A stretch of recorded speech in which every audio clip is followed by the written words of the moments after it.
नमस्कार दोस्तों, मैं विनय शर्मा अपने चैनल में आप सभी का बहुत बहुत स्वागत करता हूं और आशा करता हूं कि आप सब स्वस्थ होंगे, सुरक्षित होंगे। दोस्तों, धनु राशि और धनु लग्न वालों के लिए अक्टूबर का महीना कैसा जाएगा ये जानते हैं और साथ ही आप सभी को दीपावली की बहुत बहुत अग्रिम बधाई और शुभकामनाएं।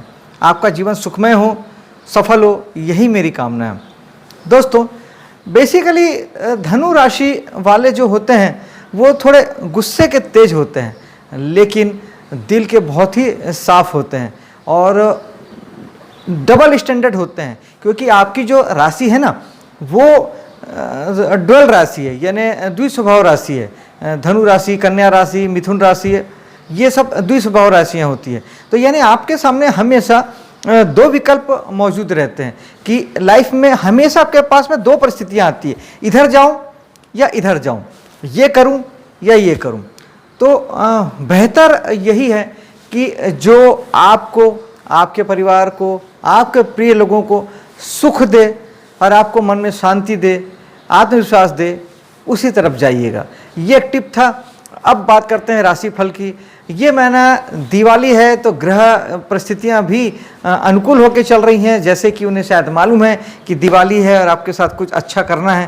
तो इसलिए सभी धनु राशि वालों के लिए, धनु लग्न वालों के लिए ये महीना अच्छा जाने वाला है।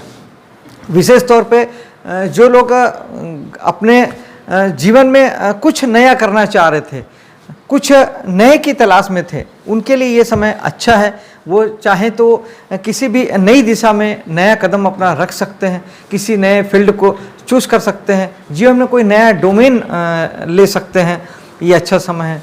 धन के लिए एज यूजुअल लगातार शनि आपके दूसरे भाव में बैठे हुए हैं, तो इसलिए बस एक महीना और, इस महीने के एंड में शनि वक्री हो जाएंगे, शनि मार्गी हो जाएंगे और फिर वो आगे की यात्रा पे निकल जाएंगे, तो आपका धन भाव को वो छोड़ देंगे। लेकिन इस महीने और पैसा आपके मेहनत करने से आएगा, यही शनि चाहते हैं।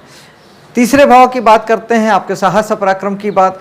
दोस्तों, हो सकता है कि आपका साहस और पराक्रम या एफर्ट या ऊर्जा या जो मेहनत कर रहे हैं वो अभी आपका मिसयूज हो रहा हो। यानी आप अगर अपनी ऊर्जा को पैसा कमाने के लिए लगा रहे हैं, और बेसिकली बात को समझिएगा, पैसे के लिए ही आप काम कर रहे हैं। एक होता है काम को करना और एक होता है पैसे के लिए काम करना।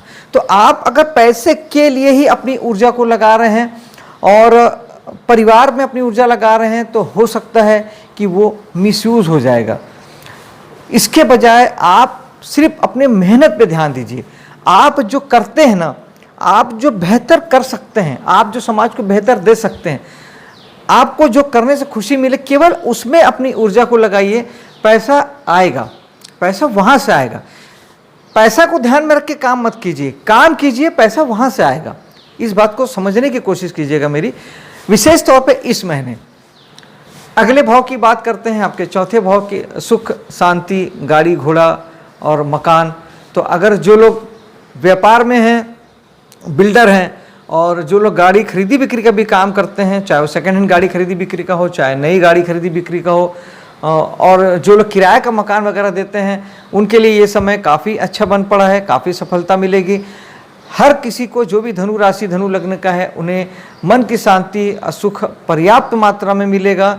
विशेष तौर पे जो लोग इस महीने मकान वगैरह का रिनोवेट करना चाहते थे, नए मकान के लिए कोई ज़मीन तलाश रहे थे, और या फिर नया वाहन लेना चाहते थे, या अपने पुराने वाहन को चेंज करने की सोच रहे थे, तो उनके लिए ये अनुकूल समय है। और दिवाली का भी समय है, तो बेहतर समय है। आप बिल्कुल प्रयास करके इस काम को कर सकते हैं। पंचम भाव इस समय में आपकी जो संतान है वो कहीं ना कहीं थोड़ा सा परेशान हो सकती है, क्योंकि पंचम भाव में राहु बैठे हुए हैं। और दोस्तों, शनि, राहु, गुरु ये तो लंबे समय के लिए बैठते हैं, तो मेरी मजबूरी है कि हर महीने में राहु, शनि और गुरु पे मैं बात करता हूँ। तो इसे समझने की कोशिश कीजिएगा कि इस समय जो राहु है वो संतान को यही कहते हैं कि आप भटकाव में ना आए। जीवन में उनके भटकने की पोजीशन बन सकती है, उन्हें क्या करना है ये समझ में ना आए, ये हो सकता है।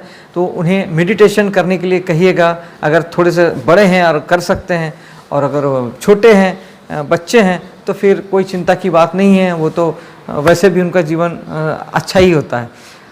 आपके लिए विशेष तौर पे अगर आप एजुकेशन से जुड़े हैं तो आपको मेडिटेशन करने की ज़रूरत पड़ेगी, क्योंकि आपको भी वही पोजीशन होगी, आपको भटकाव हो सकता है, यानी मन भटक सकता है कि ये विषय लूँ या ये विषय लूँ, ये विषय मैंने लिया वो ठीक है कि नहीं है, कहीं मैंने गलती तो नहीं कर दी।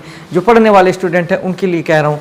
जो मनोरंजन उद्देश्य से जुड़े हैं उनके पास एक से अधिक विकल्प आएंगे, चयन करना आपका काम होगा, रास्ते बहुत मिलेंगे। राहु सफलता देते हैं, अपार सफलता देते हैं। राहु की जैसे सफलता कोई ग्रह नहीं दे सकता। जो जिद और पागलपन है, ऊर्जा, वो राहु देते हैं। तो आप अगर किसी एक फील्ड को चूज करके, जैसे आप कला फील्ड में हैं, तो बिना कंफ्यूज हुए आप लोगों को मनोरंजन अगर देते हैं, किसी प्रकार का मनोरंजन प्रोवाइड करते हैं, तो आप कंफ्यूज बिना होए अगर लगातार उसमें बने रहते हैं अपने काम में और एक सूत्री काम करते हैं, अपने गोल पे फोकस करते हैं, तो फिर वो सफलता आपको मिल सकती है जो कभी किसी को ना मिली हो। आगे बात करते हैं आपके छठे भाव की, यानी कि आपके कर्म के भाव की, विशेष तौर पे जॉब सेक्टर यानी सर्विस सेक्टर की बात, क्योंकि छठा भाव आपके सर्विस को बताता है। स्पेशली प्राइवेट नौकरी, सरकारी नौकरी, किसी प्रकार का कंसल्टेंसी का काम आप करते हैं, किसी प्रकार की सेवा देते हैं, उसके बाद में आप पैसा लेते हैं, तो वो सारा कुछ यहाँ से देखा जाता है। तो छठे भाव में मंगल आ गए हैं और 15 तारीख तक मंगल यहीं पे रहेंगे।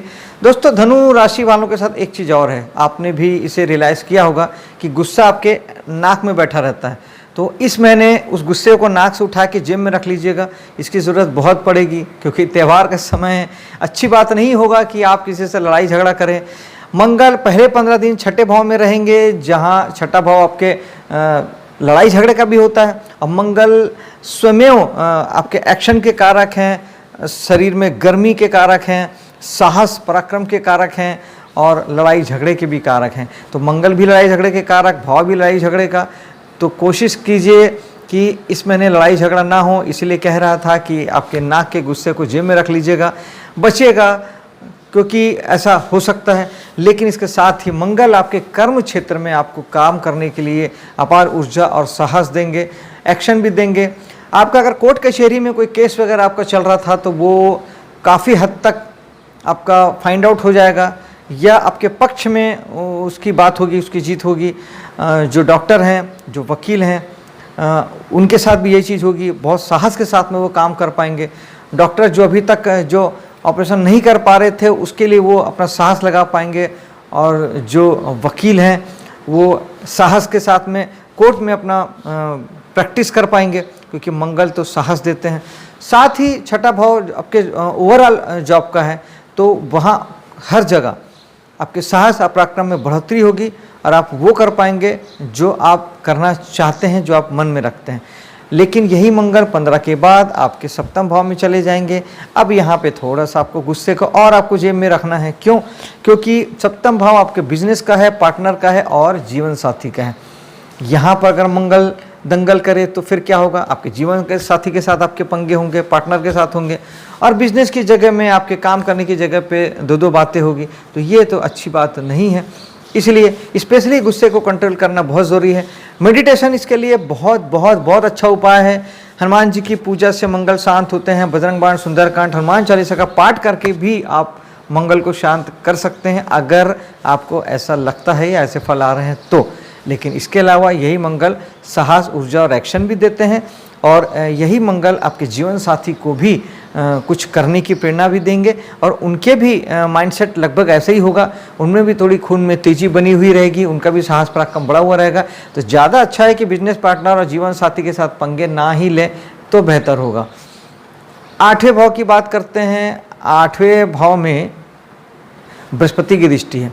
8वें भाव के अगर आप काम करते हैं तब तो फिर आपके लिए बहुत अच्छा है। आप बहुत उन्नति करेंगे, तरक्की करेंगे। जैसे कि आप जितने छुपे हुए काम करते हैं, हिडन चीज़ें जितने होते हैं ना, वो सभी 8वें भाव के डोमेन में देखे जाते हैं। विशेष तौर पे जासूसी फर्म में जो लोग काम करते हैं, CID CBI, जो पैसा ढूंढ के निकालते हैं, टैक्सेशन डिपार्टमेंट वाले, जो वैज्ञानिक होते हैं, रिसर्च करते हैं, ज़मीन के नीचे से कुछ खनिज पदार्थ ढूंढ के निकालते हैं, या ब्रह्मांड में कुछ ढूंढते हैं, या आम जगत में जनता के लिए कोई दवाई की खोज करते हैं, किसी प्रकार के इलाज की खोज करते हैं।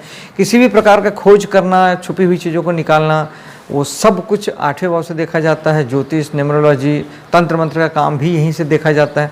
इन सारे कामों में बढ़ोतरी होगी, सफलता मिलेगा और भाग्य का साथ मिलेगा, डिवाइन कृपा मिलेगी और आप निश्चित ही आगे बढ़ पाएंगे। फिर आते हैं आपके 9वें भाव पे। 9वें भाव के स्वामी जो सूर्य हैं वो आपके 10वें भाव में बैठे हैं।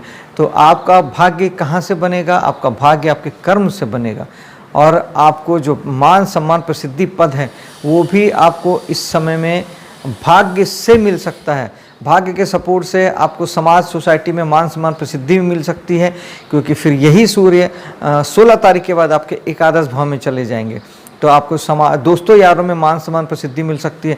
और सूर्य वैसे भी मान सम्मान प्रसिद्धि के ही कारक हैं और पद के कारक हैं। पिता का सहयोग मिल सकता है आपको 10वें भाव में ही, और 10वें भाव में बुध स्वराशि के पूरे महीने हो चले हैं। तो इस समय में आपकी बुद्धि, आपका ज्ञान आपको पहचान दिलाएगा, पद दिलाएगा, प्रतिष्ठा दिलाएगा। जो लोग एजुकेशन डिपार्टमेंट से जुड़े हैं, जो विशेष तौर पे जो लोग टीचिंग के जॉब में हैं, उनके लिए ये बहुत अच्छा समय है, उनको कुछ बेनिफिट मिल सकता है। आपको भी, हर किसी को जो भी कर्म करते हैं, धनु राशि, धनु लग्न वाले जहाँ भी जो भी कर्म करते हैं, वाणी उनके लिए बहुत कंफर्टेबल, बहुत अच्छी हो जाएगी। बहुत अच्छा आप बोल पाएंगे, बहुत अच्छा प्रेजेंट कर पाएंगे। जो लोग भी मंच से बोलते हैं उन्हें पक्का है कि बहुत मान सम्मान की प्राप्ति होगी। उनका किसी मंच से उनका सम्मान भी किया जाएगा। और शुक्र भी यहाँ पर एकादश भाव के स्वामी होके आपके 16 तारीख तक 10वें भाव में बैठे हैं। यानी दोस्त यार, समाज, सोसाइटी और लाभ, वो सब कुछ आपके करने से, आपके कर्म से होगा, 10वें भाव से होगा। और आपको लाभ जो है वो अच्छी मात्रा में इस महीने प्राप्त हो सकता है। भोग की वस्तुओं के तरीके से, यानी जैसे टीवी है, फ्रिज है, मोबाइल है, एसी है, यानी जितने सुख सुविधाएं शुक्र जो देते हैं, लग्जरी, और सब लग्जरी आइटम के रूप में आपको कुछ लाभ की प्राप्तियां हो सकती है। कहीं से आपको किसी प्रकार के गिफ्ट, इस समय में बहुत गिफ्ट मिल सकते हैं। ये महीना आपके इसी प्रकार का है। विशेष तौर पे स्त्री जाति से आप ज़्यादा कंफर्ट जोन में रहेंगे, उनके साथ काफ़ी वक्त बिताएंगे और काफ़ी अच्छे वक्त को आप एंजॉय करेंगे। अगर आपको दोस्तों यारों से और समाज से किसी प्रकार की विरक्ति की भावना मन में अगर आती है, या आपको ऐसा लगता है कि वहाँ से आपको दुख मिल रहा है, या आपके मन में इस तरह की भावना आती है कि सब बेकार है, दोस्ती यारी बेकार है और समाज वमाज सब बेकार है, सभी के साथ हो जरूरी नहीं है। जिन लोगों के साथ ऐसा हो रहा होगा वो मेडिटेशन कीजिएगा, उन्हें काफ़ी अच्छे फल की प्राप्ति होगी। और गणेश जी की पूजा कीजिएगा। ओम गणेशाय नमः एक माला आप जाप भी कर सकते हैं, तो आपको अच्छे फल की प्राप्ति होगी और आपको दिक्कत नहीं आएगी। इस महीने खर्च आपके सारे शुभ कामों में होगा, धर्म कर्म में होगा, पूजा पाठ में होगा, मंदिर आदि में दान वगैरह आप दे के भी आपके पैसों का इन्वेस्टमेंट हो सकता है। कुल मिला के ये समय आपके शुभ कामों में खर्च का है, और इन्वेस्टमेंट भी अगर आप करते हैं तो आपके लिए बहुत शुभ होगा। आपके किसी भी प्रकार का इन्वेस्टमेंट इस समय आपको अच्छी लाभ दे के जाएगा। इन्वेस्टमेंट जरूर कीजिएगा, क्योंकि इन्वेस्टमेंट का ही दूसरा रूप खर्च होता है, खर्च ही इन्वेस्टमेंट होता है, इन्वेस्टमेंट भी एक प्रकार का खर्च ही होता है। क्योंकि अगर आप इन्वेस्टमेंट नहीं करेंगे तो आपका खर्च होगा, और आप इन्वेस्टमेंट करेंगे तो आपका खर्च वो काउंट हो जाएगा कि आपने खर्च कर दिया। तो इस बात का ध्यान रखेंगे, क्योंकि इन्वेस्टमेंट लॉन्ग टर्म में आपको प्रॉफिट देके जाता है, पैसा देके जाता है, रिटर्न देके जाता है। जबकि आपका जो खर्च होता है वो बिना वजह के होते हैं, उसमें कोई रिटर्न नहीं आता। ये अंतर है दोनों में, इन्वेस्टमेंट में और खर्च में दोस्तों। तो आपका ये महीना शुभ हो, सफल हो, इसी कामना के साथ अब मैं आपसे विदा लेता हूँ। मेरे वीडियो को लाइक शेयर कीजिएगा, मेरे चैनल को सब्सक्राइब कीजिएगा। मिलता हूँ अगले वीडियो पे। जय हिंद।